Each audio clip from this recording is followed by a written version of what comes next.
Ba Ndao, c'est le nom du nouveau président de la transition au Mali. Il a été désigné par le collège de personnalités mis en place par le CNSP, le Comité national pour le salut du peuple. Pour le seconder, le colonel Assimi Goïta lui-même, actuellement président du CNSP et qui prendrait donc le poste de vice-président au sein de la transition. Ce choix qui respecte a priori la volonté des chefs d'État de la CEDEAO d'une transition avec à sa tête un civil n'a pourtant pas le soutien de tous. C'est le cas du M5, le mouvement de contestation ayant des mois durant, sous l'autorité morale de Mahmoud Dicko, conduit à l'intervention militaire du mois d'août. Alors que le colonel Goïta avait assuré que 2 membres du M5 avaient siégé au sein du collège de personnalités, la coalition assure ne pas avoir participé au processus de désignation du nouveau président et estime qu'en l'état actuel des choses, le choix de Ba Ndao n'engage que la junte. Sommes-nous en face d'une surenchère?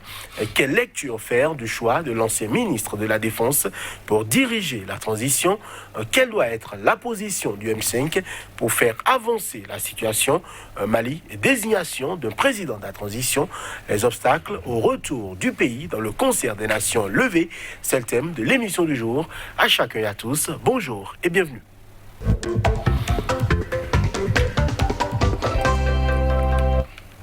À nos côtés aujourd'hui, Lamine Cissé, bonjour.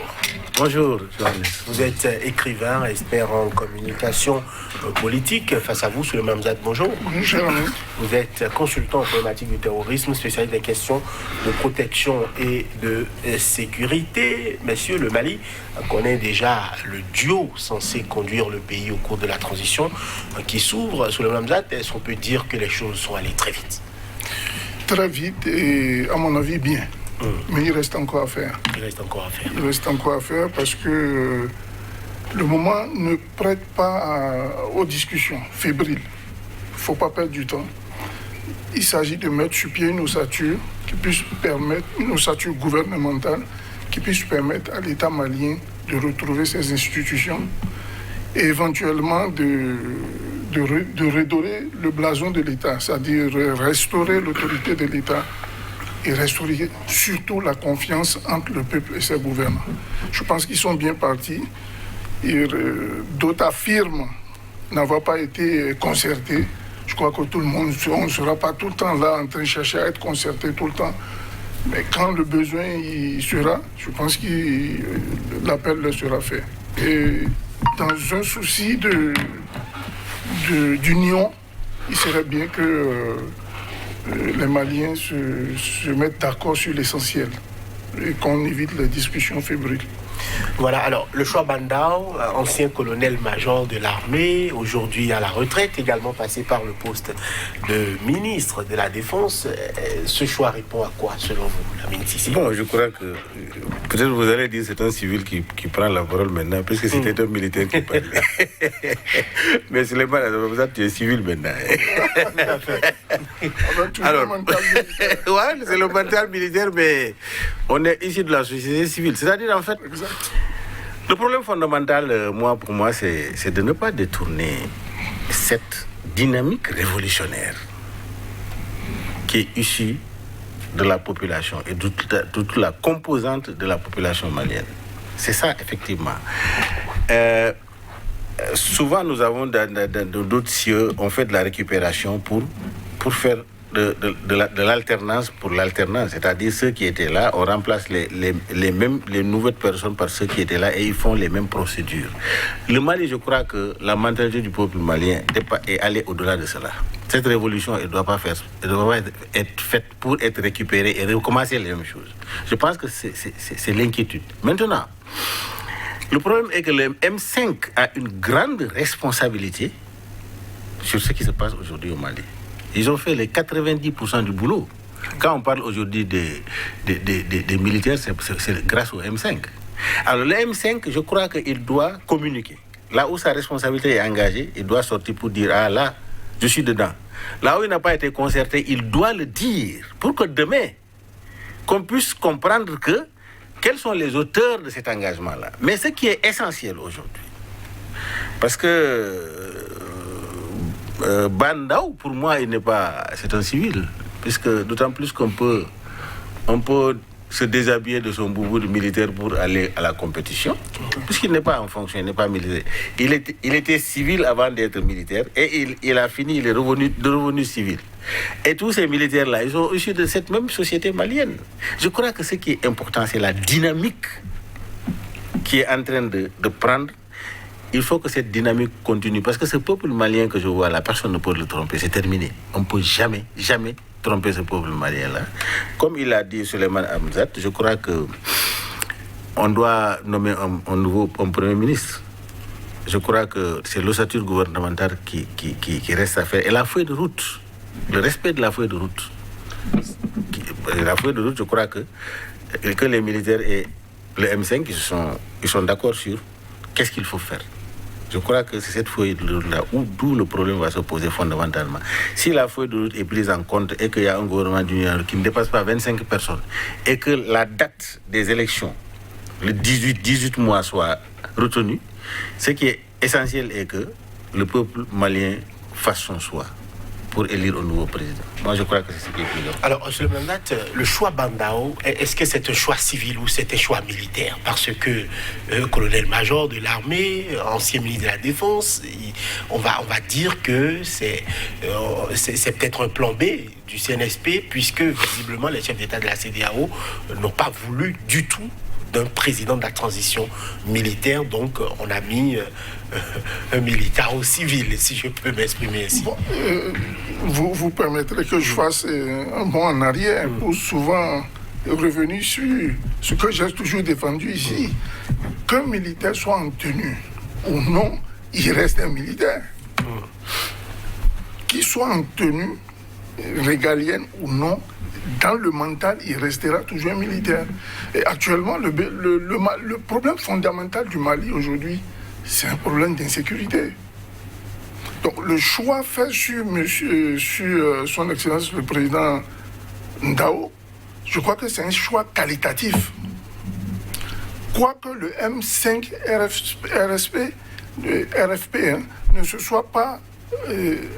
n'ait pas été concerté sur ce choix-là, d'après ce qu'ils disent, je pense que c'est un choix qualitatif. De deux, il y a la ligne idéologique. Il y a la ligne idéologique au Mali aujourd'hui. Il se pose un problème de ligne idéologique. Et vous voyez, celui-là, c'est quelqu'un, d'après nos informations, quelqu'un qui a étudié en Russie. Il parle le russe, le bambara, le français et l'anglais. Donc c'est un cadre valable qui peut discuter, n'est-ce pas, de manière franche, avec des côtés assez doubles, sachant que le CNSP est derrière pour dire, écoutez, voilà ce qu'il faut faire. Mais je pense, à mon avis, que le troisième poste, qui est d'ailleurs le plus lourd de tous, c'est le poste de Premier ministre. Et je pense que les deux ont intérêt à faire en sorte que celui qui sera nommé à ce poste-là vienne du M5.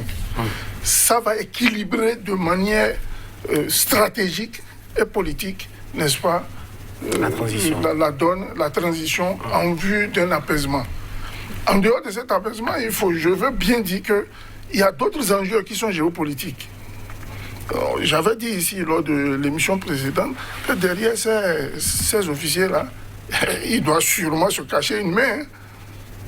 Parce que vous voyez, depuis là, le porte-parole déjà a fait savoir qu'ils ont pu, sur le plan sécuritaire, eu des avancées qualitatives, dû au fait que certains partenaires, qui n'a pas cité, et à mon avis, la Russie et la Chine, sont en train de les aider à débusquer, n'est-ce pas, ces terroristes-là.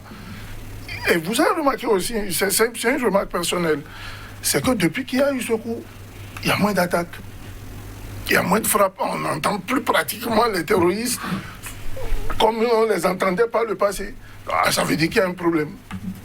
Il s'est passé, dans un passé récent, il y a eu des dysfonctionnements auxquels ces militaires-là ont été bien imprégnés. Alors en venant, je crois que l'erreur ne doit pas être faite politiquement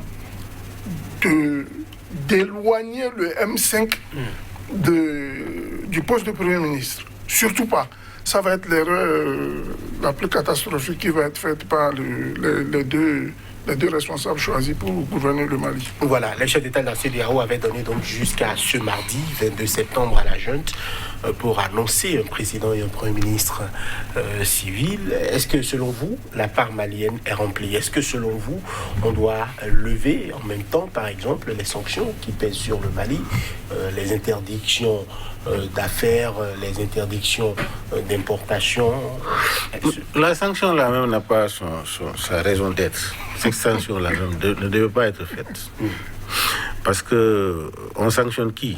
C'est le peuple malien. On n'est pas en train de sanctionner les dirigeants, les autorités qui se sont enrichis. S'ils devaient prendre sanctions, ils devaient poursuivre les gens qui ont, par la corruption, c'est des milliardaires, et prendre leurs milliards et donner ça au peuple malien. Comme il ne peut pas faire ça là. Ce commerce parce que le Mali est un pays non littoral. Tout à fait. Vous vous axifiez, vous dites sanctions parallèles, mais c'est le peuple qui est en train de souffrir. Les dégâts qu'ils sont en train de causer au peuple malien, c'est terrible. Ce peuple malien qui est en train de subir le martyre depuis quand? Le peuple malien est en train de subir le martyre. Est-ce qu'eux, ils ont fait quoi pour arrêter ça? Ça dit qu'en fait, moi, c'est dramatique. Quand tu fais quelquefois, tu as envie de t'exploser sur le plateau. Alors, donc, la sanction n'a pas sa raison d'être. Maintenant, il doit être mis aussi par le consensus. Parce que la CEDEAO doit avoir un rôle d'accompagnement. Il ne doit pas avoir un rôle unilatéraliste. Un rôle d'accompagnement. Parce que un bon arrangement est mieux. Tu vois, un bon arrangement est mieux. Aujourd'hui, le M5 n'a pas rejeté la personne qu'on a indiquée. Il a dit qu'il n'a pas été concerté. Et il a le devoir de dire au peuple malien attention, je n'ai pas été... Lamine Cissé, je ne vous arrête pas, mais on a l'impression qu'il y a, comme qui dirait, des gens qui mentent. Parce que le président du CNSP, le colonel Assimi Goïta, est quand même venu à la télévision nationale malienne dire à tout le peuple que 2 membres du M5 ont participé. Mais lui il est connu quand? C'est à la suite du combat du M5. Mais on ne peut pas remettre là en cause la parole du porte-parole M5, qui est un homme droit dans ses bottes, qui s'est battu avec le peuple. Ils sont versés le sang. Eux, ils vont me dire, parler, moi, je vais comparer ça avec ce que M. Goïta est en train de dire. Non, Goïta, je ne le connais pas. Je ne le connais pas. Il faut qu'il fasse ses preuves. Mais le M5 a fait ses preuves pendant des mois. Conduire ce peuple-là, c'est des compétences qui sont au M5. Ce n'est pas du n'importe quoi. Hein. C'est-à-dire que les compétences de tous les niveaux que toi tu peux imaginer. Il y a des généraux là-bas, il y a du n'importe quoi au M5. Ce n'est pas du n'importe qui. Hein. Le M5 a su conduire ce peuple-là vers sa libération. Que les militaires viennent ou qu'ils ne viennent pas, ils vont verser leur sang, mais ils allaient atteindre leurs objectifs. Maintenant, Dieu a fait que les militaires font partie de la société malienne. Il ne faut pas qu'on pense que c'est 2 entités différentes. Les militaires, c'est une partie intégrante du peuple malien. Au contraire, le rôle fondamental que le militaire doit jouer, c'est de protéger le peuple. Exact. C'est de protéger l'intégrité du territoire. Donc chacun a son rôle à jouer dans ce travail-là. Mais si le porte-parole sort, même Imam Diko dit qu'il a été mis devant les faits accomplis, ils sont venus lire devant lui, mais ils n'ont pas concerté. Mais ils doivent en informer le peuple malien, par souci de clarté. Si demain, ce monsieur-là qu'on a mis là-bas, qu'il y ait des défaillances, il ne faut pas qu'on dise que c'est le M5. Donc il est très tôt, ils ne l'ont pas rejeté. Ils n'ont pas rejeté sa nomination. Mais il faut qu'ils rétablissent la vérité. Je crois que c'est autant stratégique. J'étais à leur place, j'allais lever cet équivoque-là. Attention, on ne rejette pas celui qui est là-bas, mais nous n'avons pas été concernés, on n'a pas participé à sa nomination. Maintenant, j'ai appris par la presse, RFI, parce que c'est lui qui est au courant de toutes les choses, RFI qui vient de dire ce matin que les militaires ont demandé à ce que le M5 choisisse, n'est-ce pas, le Premier ministre, qu'il se concerte pour donner un Premier ministre. Ce qui est normal. C'est tout à fait normal. Si cela est fait, les inquiétudes de Hamzat, que je partage, je crois qu'il n'y aura plus d'inquiétude. La CEDEAO n'a qu'à acter ce qu'il ne devait pas faire. Alors, pourquoi que Gaïn, le colonel Assimi Goïta, a à ne pas dire la vérité. Il est venu à la télévision, il a dit 2 membres du M5 ont participé et donc tout était consensuel. Voilà donc président, vice-président. Mais on a l'impression que, à l'évidence, ce n'était pas quelque chose de consensuel. Lamine Cissé en parlait tout à l'heure, le porte-parole du M5 a été clair. Notre autorité morale, l'imam Mahmoud Diko, nous a dit qu'en tant qu'autorité ou personnalité à consulter, il a été mis devant le fait accompli. Un communiqué a juste été lu devant tout le monde. Et donc, nous n'avons pas participé à la désignation de ce président de la transition-là. Est-ce que ce n'est pas plutôt mal parti? Je vous avais dit lors de la précédente émission que moi, je ne vous arrache pas un bol pour en chercher un autre propriétaire. Je vous arrache le bol parce que je vais être le propriétaire. Si au départ, le colonel Assimi Goïta avait dit, voilà, on a fait un coup d'État, je suis le président de la République, ensuite venez RSP, tout le reste, M5, venez me voir, on s'assied, quelle est la solution politique? Moi, je suis militaire. Je gère la transition sur le plan militaire. Mais vous, dites-moi, qu'est-ce qu'on pourra faire sur le plan politique? Remettre les institutions sur pied et faire avancer le pays. Ça n'a pas été le cas. Ils sont déjà tergiversés pendant 1 mois. Il a fallu la pression de la CEDEAO pour qu'ils se rendent compte qu'ils ont laissé leur fauteuil derrière. Ceci étant, la CEDEAO ayant imposé un cadre, à savoir que le président doit être civil, le premier ministre doit être civil. Il n'était pas question d'une vice-présidence. Donc, moi, je considère le poste de vice-président comme un peu un aigle qui vient jeter l'autre. La charte de la transition a prévu un poste de vice-président chargé des affaires. C'est dans le cadre de la charte, oui. C'est dans le cadre de la charte, c'est écrit dans la charte. C'est pas ce que veut la CEDEAO. Les chefs d'État de la CEDEAO veulent un président, un premier ministre, c'est tout. Un poste de vice-président, pourquoi faire? En quoi, de vous à moi, ça sert à quoi? Quand on sait qu'on a un chef, on n'a pas de capitaine dans un bateau. Le fait maintenant de nommer Assimi Goïta, à mon avis, comme vice-président, cela laisse croire que la junte quand même avait des objectifs. Des objectifs. Des objectifs peut-être liés à la sécurité. Voilà. Je ne sais pas. Je ne suis pas dans le secret de Dieu. Des objectifs peut-être liés à la sécurité. Mais le problème aujourd'hui, au Mali, comme je vous l'ai dit à l'entame de cette émission, il est d'abord et avant tout sécuritaire. Quand il n'y a pas la sécurité, vous ne voulez pas parler politique, il n'y aura aucun gouvernement crédible qui viendra faire le boulot. Quand on n'est pas tranquille, un ministre qui doit quitter un point A pour un point B, qui se fait sauter dans une voiture, je pense que vous et moi, on ne voudra pas être ministre dans une république pareille. Ceci étant, moi, ce que je pense, honnêtement, depuis ici, le Mali, je raisonne toujours en tant que consultant. Je pense que le M5 RFP, c'est maintenant. Et ils ont plus de pouvoir, à mon avis, que les 2 autres. Parce que l'action gouvernementale sera d'après ce qu'il vient de dire mon frère Lamine Cissé, que RFI vient dire qu'il faudra que le M5 dégage un Premier ministre. Ça veut dire qu'ils ont la plus lourde charge de l'appareil de l'État aujourd'hui. Les autres sont des décisionnaires, mais il faut mettre en application. Et vous savez qu'entre les décisions et la mise en application de ces décisions, il y a un gros fossé. On va voir le M5 à l'œuvre. Et je voudrais que le peuple malien plutôt les accompagne que de compte. Vous allez voir, on va bientôt tomber dans ah non, lui il était Moussa Traoré, non, lui il était IBK, non, on ne veut pas de celui-ci. C'est ensemble que le peuple malien sera fort. Et comme il a dit, les milliards qui traînent par là-bas, là, je pense que pour remplir les caisses de l'État, il faut qu'ils soient d'abord à ça. Alors, bon, tu vois, je suis d'accord avec ce que Hamzat a dit, mais ce qu'il faut tenir compte, tu sais, la CEDEAO, quand Toumani Touré a fait le coup d'État, c'est pas les mêmes conditions qu'ils ont posées. C'est Toumani Touré qui a conduit la transition. Justement, 60 ans d'indépendance ce mardi au Mali, on a commémoré cela. Votre avis par rapport au processus qui a conduit, on a l'impression que c'est quand même un pays où les interventions militaires sont un peu fréquentes, sinon régulières. Oui, parce qu'en fait, le Mali a commencé par la révolution. Modibo Keïta était un révolutionnaire qui avait même voulu frapper la monnaie malienne. Il a été combattu par la France avec les Houphouët-Boigny, etc. C'est une histoire. Le peuple malien a toujours, dans des conditions difficiles, s'est toujours montré. Pourquoi Toumani Touré a pris le pouvoir? C'est la jeunesse, les étudiants qui ont donné leur corps à l'armée. L'armée a tué.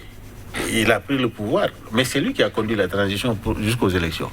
Maintenant, la différence est que c'est le peuple malien, c'est pas la jeunesse ou étudiant, c'est le peuple malien dans toute sa composante qui s'est levé contre un régime, qui s'est levé contre l'insécurité, contre la France, la domination française. C'est-à-dire qu'il y a un mensonge d'État qui s'est levé contre un mensonge d'État. Donc ça, c'est difficile de vouloir imposer les militaires à la tête. Parce que le travail n'est pas des militaires. Alors c'est pourquoi je dis, et il est bon qu'on ait un vice-président, Koïta, qui soit chargé des affaires sécuritaires. Les affaires de sécurité, c'est tout à fait normal. Hein? Il faut que le pouvoir le plus important en termes de sécurité soit détenu par les militaires. Parce qu'en fait, ils font partie intégrante de ce peuple-là. C'est extrêmement important. Maintenant, il faut beaucoup faire attention. Parce que tu vois, il y a des infiltrations au sein de l'armée. Au sein des M5, il y a des infiltrations. Hein? Partout. Il y a des gens qui avaient leur intérêt, qui se battent pour que leur intérêt, celui qui va être là, soit à leur solde, comme auparavant.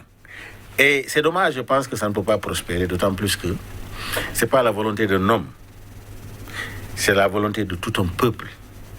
Et je salue ici Imam Dicko, qui a montré que ce que le Coran dit là, quand les hommes n'appliquent pas, il faut prendre ton boubou, tu vas au combat contre ces hommes-là.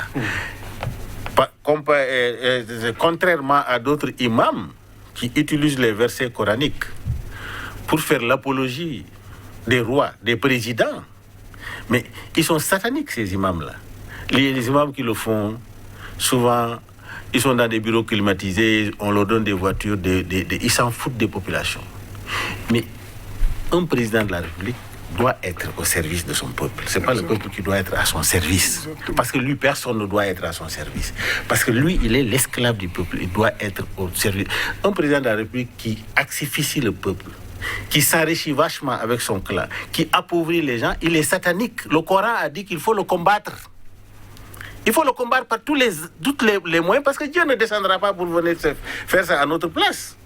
C'est ça la vérité. Et si les imams trompeurs, des imams politiciens se mettent à faire des déclarations comme ça, moi en tant que musulman, je me sens vraiment offusqué. C'est une extrapolation, n'est-ce pas? Le prophète Mohammed, il a été président, il a dirigé la Mecque et il a été islamique, mais dans la droiture. Il combattait la corruption. Il est mort, il n'a laissé aucun héritage matériel et financier. Mais c'est ça, un vrai imam doit toujours être du côté de son peuple. Il ne doit pas être aux côtés des gens privilégiés pour les aider à mieux s'enrichir et lui aussi s'enrichir. Ça, ce n'est pas un imam. Un imam s'abandonne pour le bien-être du peuple. Parce que ce qu'il prêche dans l'église ou au niveau de la mosquée, c'est pour le bien-être, c'est pour établir la justice sur la surface de la terre. C'est ça la vérité. Certains estiment que dans les États laïques, le rôle du prélat, le rôle du religieux n'est pas forcément de participer au débat public. Selon vous, Souleymane Hamzat, par rapport à la position de la CEDEAO aujourd'hui, est-ce que, je dirais, tout est mis en œuvre pour que les sanctions soient levées dès maintenant? Avant d'arriver là, je vais juste dire moi aussi ce que vient de dire mon co-débatteur, Lamine Cissé. Je suis à 400% d'accord avec lui sur la position de l'imam Dicko. À 400%. Mais alors là, je suis coagulé sur le comportement, les agissements de l'imam Dicko. Quand c'est bon, mais c'est bon pour le peuple d'abord, pas pour les autres. On est là pour servir un peuple et non pour se servir. Je passe. En ce qui concerne la CEDEAO, vous dites, si je me souviens bien de votre question, les conditions sont remplies aujourd'hui pour que la CEDEAO puisse, je dirais, faire des facilités. Il faut déjà remonter à nos armées, toutes nos armées sous-régionales. Est-ce qu'au niveau sous-régional, on a la capacité de mettre un embargo sur un pays? C'est une vue de l'esprit. Que de dire on va enténailler le peuple malien. Depuis qu'ils sont en train de... Quelles sont les dispositions déjà que la CEDEAO a prises pour enténailler le peuple malien? Les frontières sont... Déjà, le Mali est un pays complètement violé. Les terroristes, ils rentrent à tout va. Et on ne rentre pas n'importe quel chemin du Mali. Quel embargo vous allez mettre là-bas? C'est une vue de l'esprit. C'est pour cela que moi, les histoires... Je vous ai souvent dit, la CEDEAO... Il faut mettre ça de côté. Le peuple malien est souverain. Il revient au peuple malien de choisir ses dirigeants, de bien les choisir et de participer. Et je veux parler à la jeunesse malienne, de s'intégrer à tous les organismes, à toutes les institutions possibles qui permettront au Mali de demain d'être un grand peuple. Le Mali a un enseignement à nous donner. Vous savez que le Mali c'est le pays... l'un des pays les plus culturels du continent. Ils ont une grande histoire à nous enseigner. Ils ont un côté culturel au-delà du commun. Tout ce qui est grand en Afrique de l'Ouest, ici, ça vient du Mali. Les musiciens, les hommes d'affaires. Je peux vous citer, pour ne pas faire de publicité, regardez tout ce qu'il y a comme grandes entreprises dans la sous-région. Pour ne citer que l'hôtel Azaraï. Ça appartient à un Malien. Il y a beaucoup de choses à faire au Mali. Le Mali est un grand peuple. Ceux qui refusent de servir ce peuple-là, sous prétexte que la CEDEAO a dit, c'est aux Maliens de décider de ce qu'ils veulent être pour demain. La CEDEAO n'a ni les compétences, ni les moyens de mettre un embargo. Et pour mettre un embargo, vous savez ce que ça demande en termes de moyens? Ils ont des avions pour contrôler toutes les frontières. S'ils ont des hommes au sol, ils ont des drones, déjà qui n'ont même pas de drones pour contrôler les djihadistes. Ce n'est pas les marchandises qui rentrent au Mali qui iront contrôler. Alors, sachons raison garder. C'est utopique de parler de sanctions avec la CEDEAO. Comme l'a dit mon co-débatteur Lamine Cissé, mon cher frère, il faut y aller dans un consensus, dans un esprit de consensus, et surtout d'apporter une contribution au Mali pour qu'il puisse se relever, pour que cette république-là puisse se relever. Il ne s'agit pas à la CEDEAO d'aller dire on fait des sanctions ou pas. C'est une vue de l'esprit. Alors, le colonel Goïta s'est exprimé, il s'est positionné par rapport à plusieurs sujets. Il a notamment assuré qu'on allait résoudre le problème du terrorisme. La corruption. Votre avis par rapport à ces sorties-là? On a l'impression que le colonel Goïta est en train de devenir un peu plus politique. Non, c'est pas ça. En fait, je crois que c'est pas ça. Nous avons vu Sankara prendre les armes au Mali, c'est un militaire. Et au Burkina Faso, il a changé le nom, il a changé la mentalité du peuple burkinabé. C'est pas ça. C'est-à-dire que celui qui a porté la tenue, c'est la tenue. Mais Goïta est avant tout malien. Il y a parmi les militaires des patriotes révolutionnaires qui veulent libérer le Mali et l'Afrique. Il y en a plein. Surtout la jeunesse aujourd'hui là.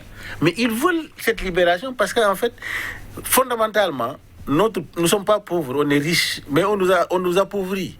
Mais tant qu'on ne se lève pas, on se met debout pour lutter contre ça. Mais nos enfants, nos petits-fils, c'est la galère. C'est les autres qui vont nous opprimer.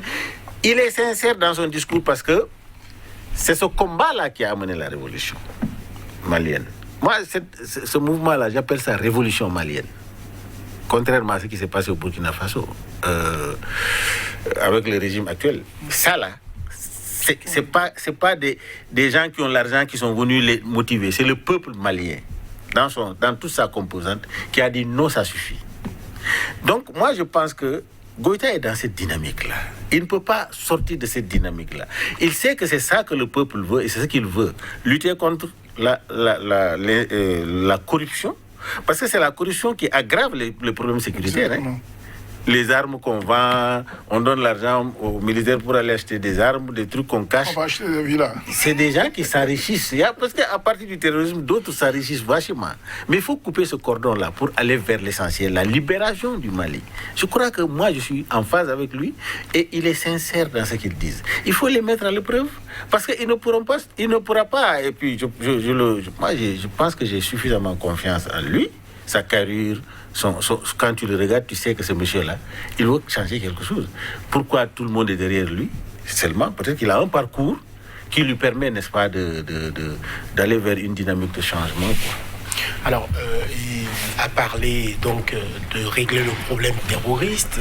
beaucoup de chefs d'État ont promis en finir avec le terrorisme sans avoir des résultats probants. Qu'est-ce que Assimi Goïta dit de différent par rapport aux autres chefs d'État? Il a déjà posé des actes qui sont visibles. Ils ont fait une conférence de presse durant laquelle ils ont annoncé ce qu'ils ont fait. En 2 semaines de prise de pouvoir sur les terroristes, ils ont déjà frappé et remarqué, depuis qu'ils sont là, il y a une certaine accalmie.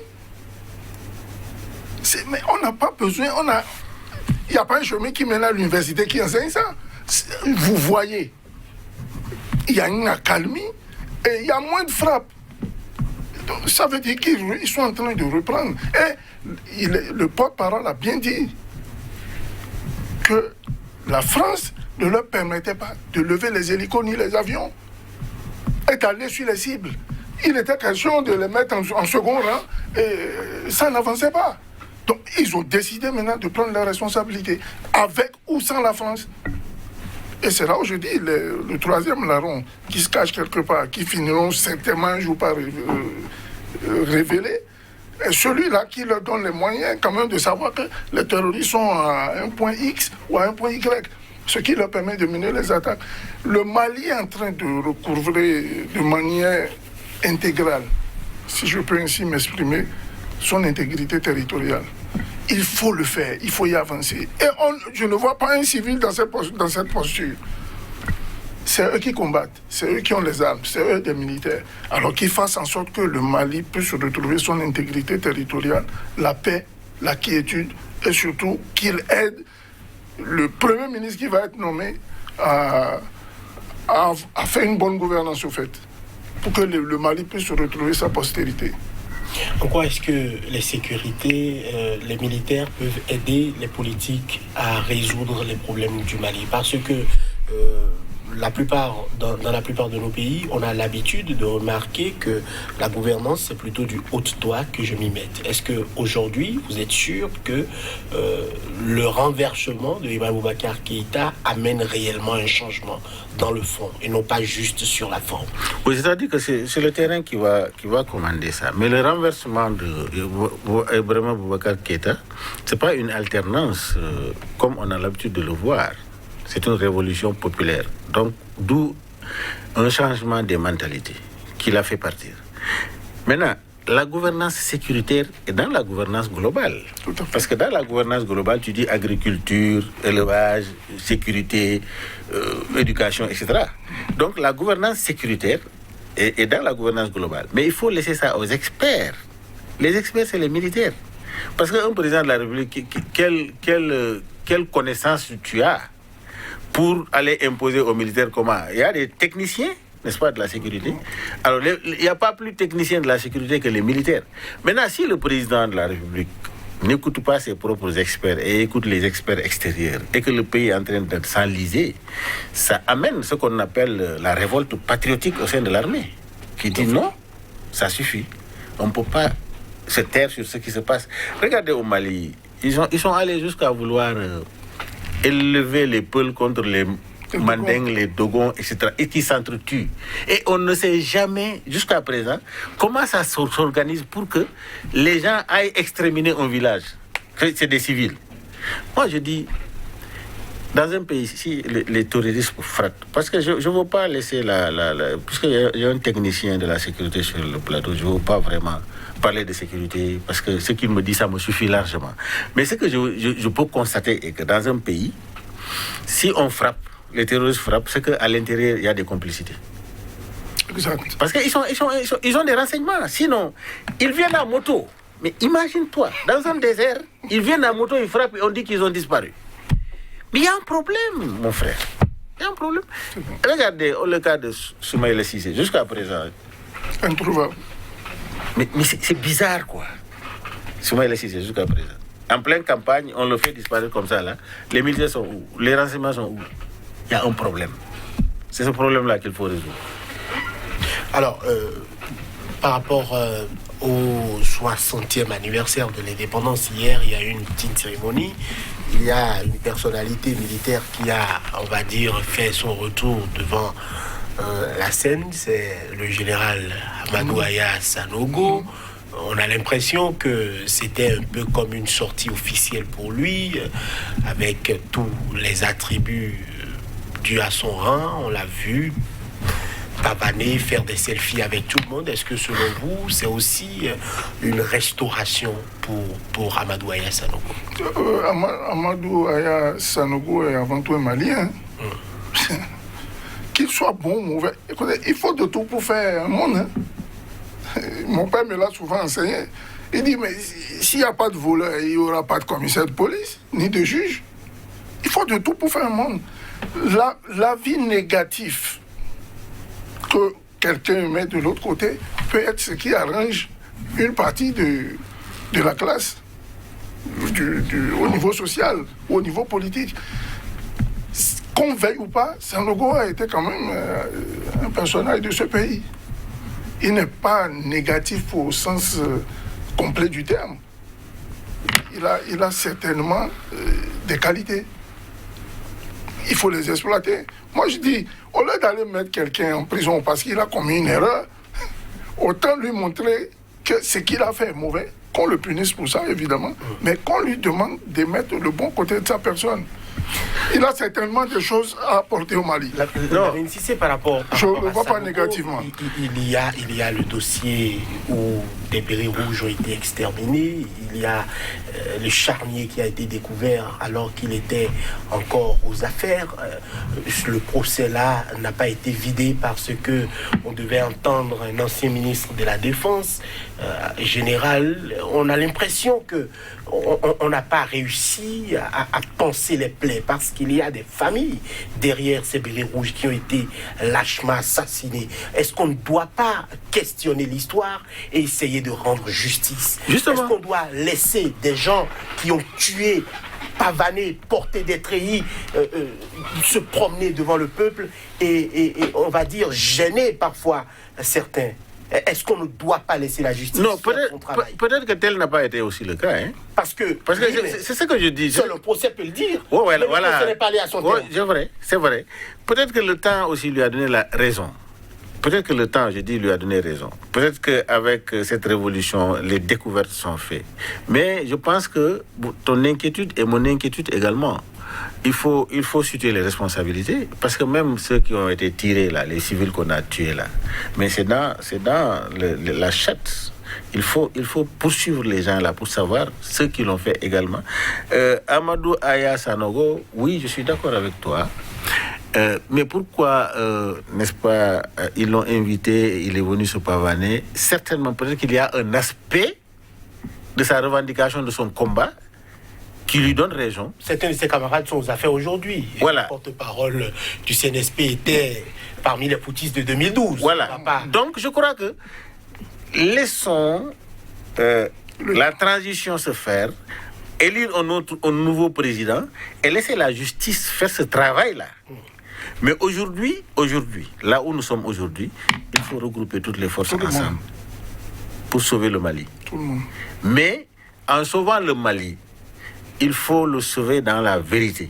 Comme tu l'as dit, il faut que le peuple malien comprenne ce qui s'est passé. Il faut donner la parole à Aya Sanogo, lui donner la parole devant la justice pour qu'il dise exactement ce qui se passe.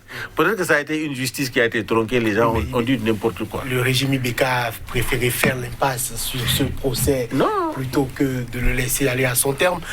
Nous n'allons pas forcément épiloguer là-dessus. Par rapport aux propos de Assimi Goïta, il a demandé aussi que le peuple malien soutienne les forces armées maliennes. Il a demandé aussi que les forces armées françaises, que la MINUSMA, toutes ces forces armées-là engagées sur le territoire malien soient soutenues et aidées. Tout à fait. Je vous ai dit qu'on ne fait pas un combat à soi tout seul. C'est ensemble qu'on est fort. Mais moi, je voudrais, si je peux me permettre, dire au nouveau président de ne pas laisser main à la France sur le sol malien, comme ils l'ont fait durant Ibeka. C'est eux qui décident, Ils ont tellement fait ce bordel-là que Idriss Déby à un moment s'est retiré du G5 Sahel. Parce qu'il faut un pôle de commandement unifié. Commandé par les Africains. Vous ne venez pas chez moi me dire là où je place mon matelas. C'est ma maison. C'est moi qui décide de ce qui va se faire. Ils sont plus outillés que nous. moi, je vous le dis. En tant qu'officiers, ils sont plus outillés que nous, mais ils ne sont pas plus forts que nous. Je ne viendrai jamais connaître votre maison mieux que vous. Ce désert-là, je l'ai dit sur plusieurs plateaux de télévision, ils ne connaîtront jamais le désert. Ils se bavardent là, ils crient dalle, machin. Le désert reste le désert. Et ceux qui y vivent savent comment vivre mieux que ceux-là qui sont des invités dedans.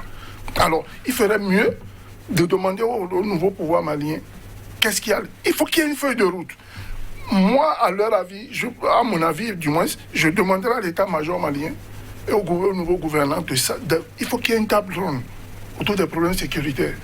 Qu'on s'asseye et qu'on définisse qui fait quoi et qui ne fait pas quoi.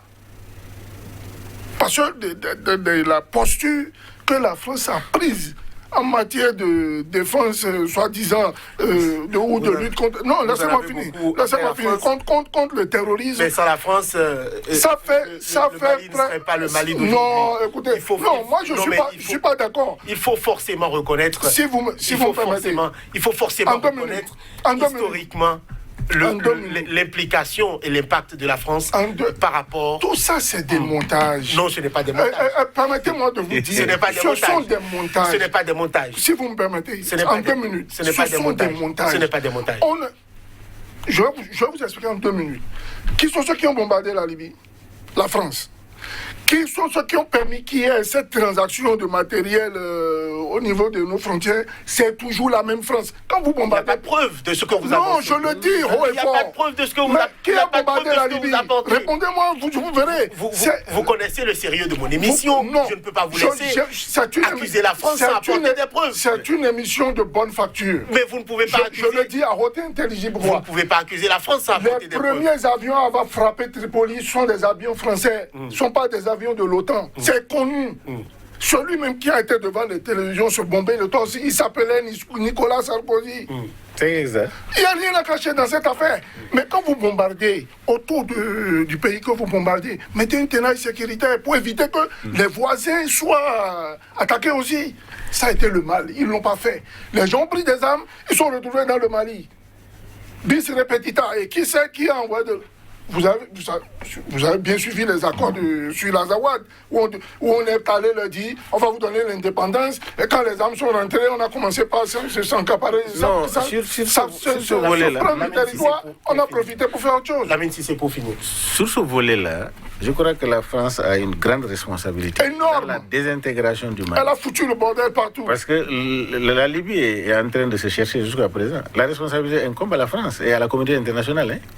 Parce que Kadhafi, est-ce que Kadhafi, la période de Kadhafi, maintenant c'est mieux que le temps de Kadhafi? Le peuple est en train de souffrir, on est en train de tuer. Toutes les puissances, la Turquie, tout le monde est venu sur la Libye. Quand Kadhafi était là, c'était comme ça. Mais c'est la France, sa responsabilité est engagée dans ce qui se passe dans la sous-région. Voilà, donc ça, il ne faut même pas... les preuves sont tu vas bombarder un pays, tu tues un président et tu vas t'asseoir chez toi. L'Union africaine est là, hein? Ils ont fait quoi? Est-ce que tu as vu un chef d'État de l'Union africaine condamner la France par rapport à ça? Et maintenant, si les armes de Kadhafi, etc., circulent et ils viennent couper le Mali en deux, la France, on dit la France est venue nous sauver. Non! C'est la France qui a causé le dégât. Alors maintenant, le MINUSMA fait partie intégrante de ce combat-là. Je crois que l'armée malienne doit prendre ses responsabilités, collaborer avec le ministère, mais on devait avoir un commandement unifié, mais le commandement est désunifié. Maintenant, le peuple a demandé à montrer la voie aux militaires et au monde entier. Je crois que c'est l'essentiel. D'accord. Nous allons mettre un terme à cette émission. Et sur ce plateau, il y avait Lamine Cissé, écrivain, expert en communication politique. Face à lui, Souleymane Hamzat, spécialiste des questions de protection de sécurité. Merci à vous, messieurs, d'avoir été des nôtres. À très bientôt à nos téléspectateurs pour un nouveau numéro de votre émission Angle de Vue. D'ici là, portez-vous bien.